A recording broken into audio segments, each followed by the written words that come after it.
има една безумно готина идея и тя се нарича Love Lock. Аз не говоря английски, не знам дали го казвам правилно, но става дума за един любовен катинар.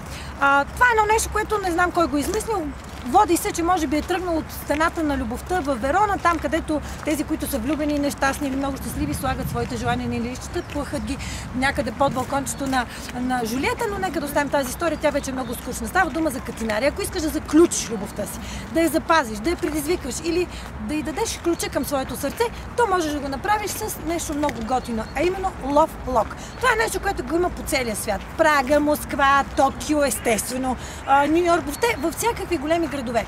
Просто някой един ден намира едно място, закача там своя любовен катинар и разкаже на приятелите си. След като им разкаже, те естествено отиват и също закачат своите катинари и въобще там се накачуват адски много такива желания заключени. Естествено в някои градове властите обособяват тези места, правят реклама, разпространяват ги в интернет като снимки и като туристическа атракция. На някои места толкова много катинари са закачени, че са направени специални съоръжения, на които да се закачат. Екипа на T-Box, с който сме тук в момента, естествено намери това място и в София. Все пак и ние сме част от света, дето се вика, макар че много мразя този израз. Там, ето тук в София, в Борисовата градина, има едно езеро с лилиите. Много известно, особено ако обичаш да слушаш тарамбуки и да ходиш на всякакви такива арти стрещелици, няма начин да не го знаеш. До езерото с лилиите, ела насам, така, внимателно не се спънеш, че е хлъзгаво, има една чудесна ограда. Шляхме се естествено в един хубав слънчев ден и ги видяхме. Има ги. Има ги и тук. Мисля, че някои хора в Пловдив са започнали също това нещо. Мисля, че беше на парапета на моста на влюбените, но не съм много сигурна. Важното е, ще го проверим обаче. Ако вие сте оттам, отидете и го проверете и го направете. Ето, почнато. Има го и тук.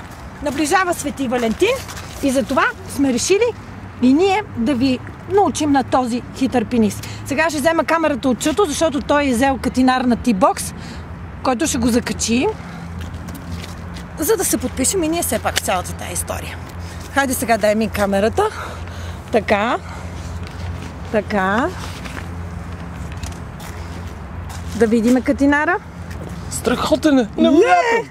Сега ще дадем кадър на екипа. Това е Стела. И Пенко. Супер! Маса папараци. Не всички са тук естествено, все пак е студено. Да. Така. Айде го сложим къде го. Хайде, където ти хареса, сега да не засенчиш на някой катинарчето. Няма начин просто. Обаче, виж колко е готино, като не може да се захване някой го донесъл по-маничко катинарче, го закача за катинарчето на друг. И сега вземаме ключа. По традиция, да. Трябва да го хвърлим, нали така? Да. Аре. Оп!